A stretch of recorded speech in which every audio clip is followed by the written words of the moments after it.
What's up, Lego builders? Welcome back to Coconut's Kingdom. Like many of you, when I have trouble sleeping at night, I often end up counting sheep. Unfortunately, my sheep tend to end up doing strange stuff.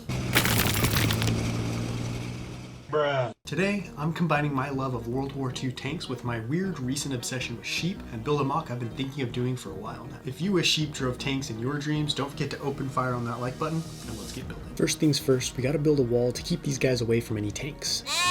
I made a base to build on and included my new favorite type of black frame, the single step border. I know it's only an extra set of plate and tile, but I think it makes the mock look much cooler, and I like having a beefy frame. I'm starting with the pasture wall, which will divide the road from the field. Because the black frame is so tall, I need a decent foundation to build on so the wall doesn't look like it's sunk into the ground. I do want to create a dilapidated looking wall, but nothing that extreme. I'm going to do an old stone wall, kind of like this. I felt like that's something you would see a lot in the European countryside, which is where this mock takes place. That means it'll be mostly made of 1x1 parts, so it looks like it was built with individual stones. I want the wall to look like it's really starting to age and crumble a little, so intermixed with the masonry brick and 1x1s, I'm adding cheese slopes and olive green plates to simulate chinks in the wall or moss and other greenery growing in between the stones. I made sure to throw in some 1x1 studs and modified 1x2 plates to add some more texture and represent stones. The sheep and shepherd can't be hopping over walls to get in, so there will be a little wooden gate here. I placed a reddish brown modified 1x1 plate in the wall, which will act as the hinge. In order to allow it to open and close, I made sure that all the bricks around the hinge were round and even left a gap in front of it so I can have a good swinging motion without the hinge getting stuck. The gate was really simple but turned out pretty nice. I love incorporating plants into my build, so on this chunk of wall I added a staggered row of headlight bricks that I can stick some plant pieces onto to create a string of ivy growing across the front.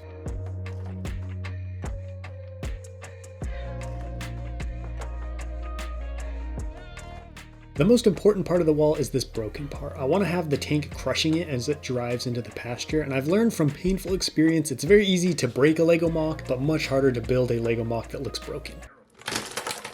What works best for me is to visualize something being broken and how it would fragment or crack. I also drove the tank through this hole multiple times to see where the tracks would hit and what parts of the wall would take more damage than others. I'll admit I struggle with roads. The best I've come up with so far is to tile off the top and sprinkle some plates to add in some more texture. The tiling went pretty smooth, minus when I lost a tile into this maze underneath and had to just bury it and move on. Now I just need to fill the empty void in the pasture. This part is going to get plated off with a large plate. It'll be largely covered by grass, so I'm not too worried about having a bunch of exposed studs. And sadly, I don't even have enough green tile to cover a field this small. I'm placing the last row of plate lower than the rest to add a little variation to the terrain, as well as rows of wedge plates to create the rippling waves you often see in a grassy field. Then all I need to do is plate off the rest of the mock. I'm always looking for fun builds to do on this channel, so if you have any suggestions, make sure to drop them down below in the comments.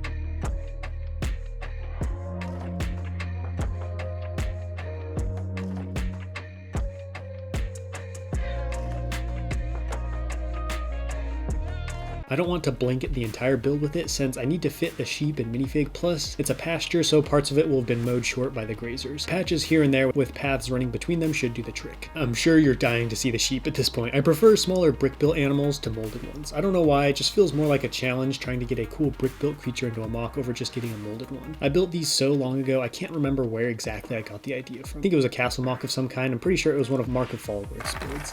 Now we get to the best part, playing with the tank. I'm using my E8 Sherman because I love it, but it does need some upgrades. World War II tanks, and just tanks in general, are often used like pack horses to store all kinds of gear. I added a couple ammo cases secured to the side with a cable, an axe, and a bunch of logs in case the tank encounters any muddy or swampy patches of terrain. I also threw in a minifig on the back, and I'm sure someone's gonna have a problem with that, but I don't care because it looks cool. Now I can finish the wall. It doesn't just evaporate when hit by the tank, but gets pushed inward, so I added some broken chunks under the tank with some smaller bits scattered around. Now I just need to add the shepherd and sheep and the stage will be set, and it's time to see what I cooked up.